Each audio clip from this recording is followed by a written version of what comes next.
നമസ്കാരം. എല്ലാവർക്കും ഒരു പുതിയ വീഡിയോയിലേക്ക് സ്വാഗതം. ഇന്ന് നമുക്ക് പുതിയൊരു ടോപ്പിക്ക് പഠിക്കാം. അതായത് ജിയോമെട്രിക്കൽ പ്രോബബിലിറ്റി അല്ലെങ്കിൽ ജ്യാമിതീയ സാധ്യത.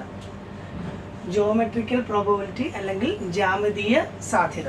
ഇതിനകത്ത് നമുക്ക് ഇങ്ങനെയുള്ള പല പല ഷേപ്പുകളായിരിക്കും തരുന്നത്. ഷേപ്പുകൾ തന്നിട്ട് അതിനകത്തെ പ്രോബബിലിറ്റിയാണ് നമ്മൾ പഠിക്കാൻ പോകുന്നത്. അപ്പം ഇത് ഒരു സിമ്പിളായിട്ടൊരു ക്വസ്റ്റ്യൻ ചിലപ്പോൾ ചോദിക്കാറുണ്ട് 1 മാർക്കിന്. ഇങ്ങനെ ഇതിനകത്ത് ഞാനിപ്പോൾ കുറേ പിക്ചേഴ്സ് വരച്ചിട്ടുണ്ട് അല്ലേ. ഇതൊരു വൃത്തമാണ്, ഒരു സ്റ്റാർ പോലെ. ഇതൊരു ഷഡ്ഭുജം, 6 വശങ്ങളുള്ള ഒരു സംഭവമാണ്. ഇതൊരു സമചതുരമാണ് അല്ലേ. അപ്പം ഷഡ്ഭുജം എന്നായിരുന്നു 1 2 3 4 5 6 ഷഡ്ഭുജം. ഇത് 6 വശങ്ങളുണ്ട്. ഇത് സമചതുരം, ഇതൊരു സ്റ്റാർ, ഇതൊരു വൃത്തം. അപ്പം ഇത് പരീക്ഷയ്ക്ക് ഇതുപോലത്തെ പടങ്ങൾ തന്നിട്ടുണ്ട്, ചോദിച്ചിട്ടുമുണ്ട് കേട്ടോ. അപ്പം ഇത് ശ്രദ്ധിച്ച് കേൾക്കുക. ഇതിൻ്റെ ക്വസ്റ്റ്യൻ ഇങ്ങനെയാണ് വരുന്നത്. If we put a dot without looking, what is the chance for it being in the shaded area? അതായത് നമ്മൾ ഈ പിക്ചറിനകത്ത് ഒരു ഷെയ്ഡ് ചെയ്ത് തരും. ഇതിനകത്ത് ഓരോന്നിനകത്ത് ഇപ്പോൾ ഇതിനകത്ത് ഇപ്പോൾ ഇതേ ഷെയ്ഡ് ഞാൻ ഇട്ടിട്ടുണ്ട്. ഇതിനകത്ത് ഞാൻ ഇട്ടിട്ടില്ല, കാരണം ഈ ഏരിയ ആണ് അവർ പറഞ്ഞിരിക്കുന്നത് നടുക്കത്ത്. ഇതിനകത്ത് ഈ ഏരിയ, ഇതിനകത്ത് ഈ ഏരിയ. അപ്പം ഷെയ്ഡ് ചെയ്തിരിക്കുന്ന ഏരിയയിൽ ആ കുത്ത് ആവാനുള്ള സാധ്യത നമ്മളിപ്പോൾ നോക്കാതെ കണ്ണടച്ച് ഒരു കുത്തിടുകയാണ്. നമ്മളിപ്പം ഒരു കുത്തിടുകയാണ്. അതിപ്പോൾ ഇതിനകത്താവാം, അല്ലെങ്കിൽ ഇവിടെ ഒക്കെ ആവാം അല്ലേ. അപ്പം ഇതിനകത്താവാനുള്ള സാധ്യത, അല്ലെങ്കിൽ ഈ ഷെയ്ഡ് ചെയ്ത ഏരിയയിലാവാനുള്ള സാധ്യത, അതാണ് നമ്മൾ ഇതിനകത്ത് പഠിക്കാൻ പോകുന്നത്. ആദ്യത്തെ ക്വസ്റ്റ്യൻ നോക്കിക്കോ. നമുക്ക് ഓരോന്നോരോന്ന് ചെയ്യും. ഇതെന്താണ്? ഇതൊരു വൃത്തമാണ്. വൃത്തം. ഈ വൃത്തത്തിനെ ഒരു പല ഭാഗങ്ങളായിട്ട് ഡിവൈഡ് ചെയ്തിട്ടുണ്ട്. എത്ര ഭാഗങ്ങളുണ്ടെന്ന് നമുക്ക് നോക്കാം. 1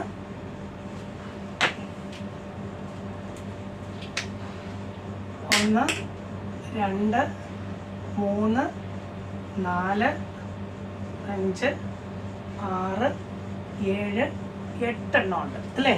അപ്പം ഈ ഒരേ വൃത്തത്തിനെ ഒരു 8 ഭാഗങ്ങളായിട്ട് അല്ലെങ്കിൽ 8 ഡിവൈഡ് ചെയ്തിരിക്കുന്നത്. 8 തുല്യ ഭാഗങ്ങളാണ്. ഞാനിപ്പോൾ ഇത് ബോർഡിൽ കൈകൊണ്ട് ഇങ്ങനെ വരയ്ക്കുന്നതുകൊണ്ട് കറക്റ്റ് ഒന്നും ആയിരിക്കത്തില്ല, എങ്കിലും നിങ്ങൾക്ക് ക്വസ്റ്റ്യൻ കിട്ടുമ്പോൾ അത് പെർഫെക്റ്റ് ആയിരിക്കും. അപ്പോൾ ഇത് ഒരു വൃത്തമാണ്. ഇതിനെ 8 തുല്യ ഭാഗങ്ങളായിട്ട് വിഭജിച്ചിരിക്കുന്നു.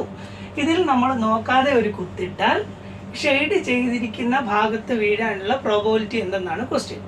അപ്പം നോക്കി, ഇവിടെ നോക്കി, ആകെ 8 ഭാഗങ്ങളായിട്ട് വീതിച്ചിരിക്കുന്നു. അതിൽ ഷെയ്ഡ് വരെ എത്ര എണ്ണത്തിനകത്ത് ഇട്ടിട്ടുണ്ട്?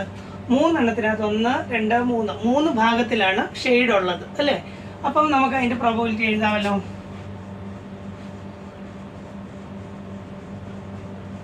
ഷെയ്ഡഡ് ഏരിയ, അതിൻ്റെ പ്രോബബിലിറ്റിയാണ് ചോദിച്ചിരിക്കുന്നത്. എന്താണ് വരുന്നത്? ആകെ എത്ര എണ്ണമുണ്ട്? ആകെ 8. അതാണ് നമ്മുടെ ടോട്ടൽ ഔട്ട്കംസ്. 8 ഭാഗമുണ്ട്. അത് നമ്മൾ താഴെ എഴുതുന്നു. 8. മേളിൽ എത്ര ഭാഗത്താണ് ഷെയ്ഡ് ഉള്ളത്? 3. അപ്പം 3/8 ആണ് ഇതിൻ്റെ ആൻസർ. 3/8. ഈ ഷെയ്ഡ് ചെയ്ത ഭാഗത്ത് വീഴാനുള്ള സാധ്യത എന്ന് പറയുമ്പോൾ 3/8 ആണ്. ഇനി ഷെയ്ഡ് ചെയ്യാത്ത ഭാഗത്ത് വീഴാനുള്ളതാണെങ്കിൽ അവിടെ എഴുതിയിട്ടുണ്ട്. 1 2 3 4 5 എണ്ണം ഉണ്ട് അല്ലേ. അതാണെങ്കിലോ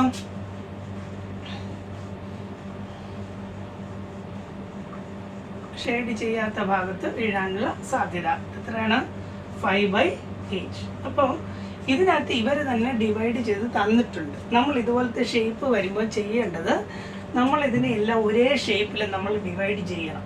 ഇതിനകത്തൊന്നും ഒരേ ഷേപ്പിലല്ല കിടക്കുന്നത്, ഞാൻ കാണിച്ചു തരാം.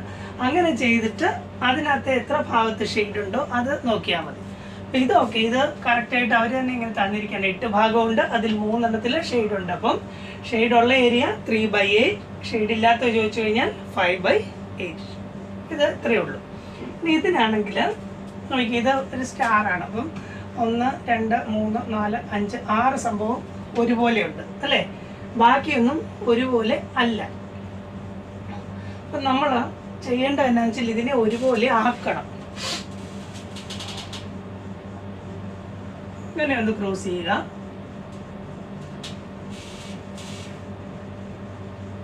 ഇങ്ങനെ ഒന്ന് ചെയ്യുക. ഇങ്ങനെയും കൂടെ ഒന്ന് ചെയ്യാം. ഇങ്ങനെ 3 എണ്ണം വരച്ചു കഴിഞ്ഞാൽ ഏകദേശം ഒരുപോലെ ആയില്ലേ. ഇതിപ്പോൾ നമ്മൾ വരച്ച് ബോർഡേ വരയ്ക്കുന്നതുകൊണ്ടാണ് ഇങ്ങനെ.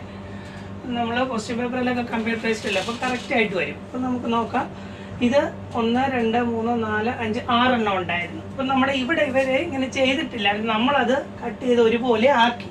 ഈ ഏരിയയിൽ ഇത്രയും ഭാഗത്ത് വീഴാനുള്ള സാധ്യത എന്നാ ക്വസ്റ്റ്യൻ ഉള്ളത്. ഷെയ്ഡ് ചെയ്തിരിക്കുന്ന ഇത്രയും ഭാഗത്താണ്. അപ്പം നമ്മൾ നോക്കി ഇപ്പം ആകെ എത്ര എണ്ണം വന്നിട്ടുണ്ട്? 1 2 3 4 5 6 അല്ലേ? അതായത് നമ്മൾ ഈ എതിരെയുള്ള ബന്ധുക്കൾ തമ്മിൽ കൂട്ടിമുട്ടിക്കുകയാണ്. ഇവിടെയും കൂടെ കൂട്ടിമുട്ടിച്ചു, ഇവിടെയും കൂടെ കൂട്ടിമുട്ടിച്ചു, ഇതിന് സെൻറ്ററിലൂടെ ഒരു വരയും കൂടെ വരച്ചു. അത്രേ ഉള്ളൂ. അപ്പം എല്ലാം ഒരേ ഷേപ്പിലായി. ഇത് ഷെയ്ഡ് ഇല്ലാത്തത് 6 എണ്ണം ഉണ്ട്. 1 2 3 4 5 6.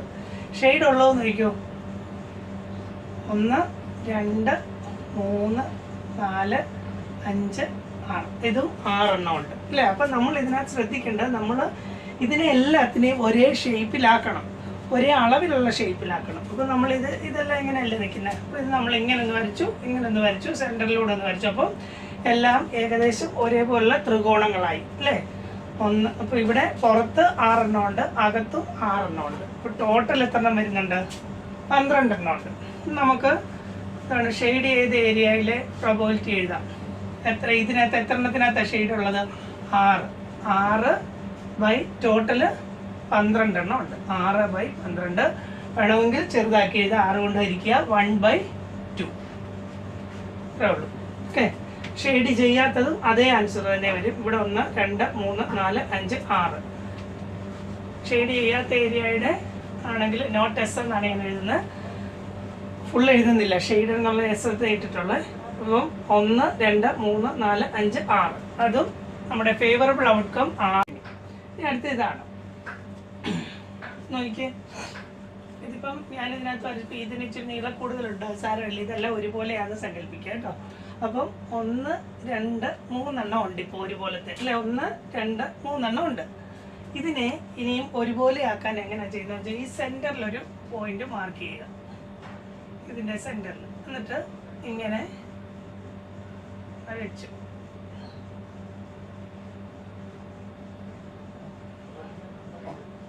ഉണ്ടോ? ഇങ്ങനെയാണ് നമ്മളിത് ചെയ്യുന്നത്.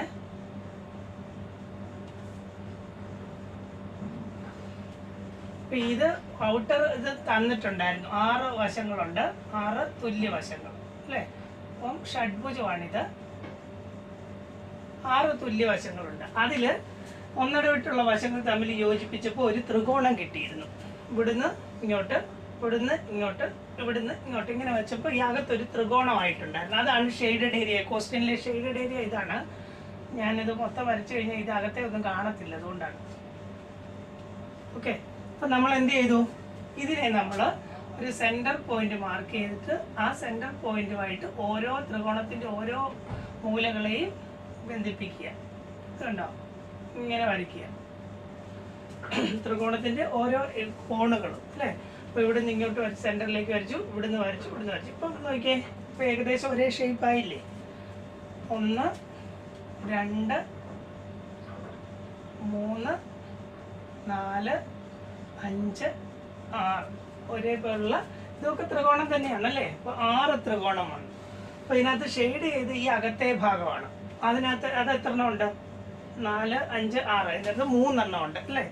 ആകെ 6 എണ്ണം ഉണ്ട്. അപ്പം നമുക്ക് എഴുതാം ഷെയ്ഡഡ് ഏരിയയുടെ പ്രോബബിലിറ്റി എത്രയാണ്? 3/6. 3/6. ആകെ 6 എണ്ണം ഉണ്ട്. 1 2 3, അകത്തും 3 എണ്ണം, 3 3 6. അതിനകത്ത് ഈ അകത്തെ 3 എണ്ണത്തിൽ ഷെയ്ഡ് ചെയ്തിട്ടുണ്ട്. അതുകൊണ്ട് അത് അതിൻ്റെ പ്രോബബിലിറ്റി 3/6. ചെറുതാക്കി എഴുതാം, 1/2. അതേ ആൻസർ തന്നെ വരും ഷെയ്ഡ് ചെയ്യാത്ത ഭാഗത്തിൻ്റെ.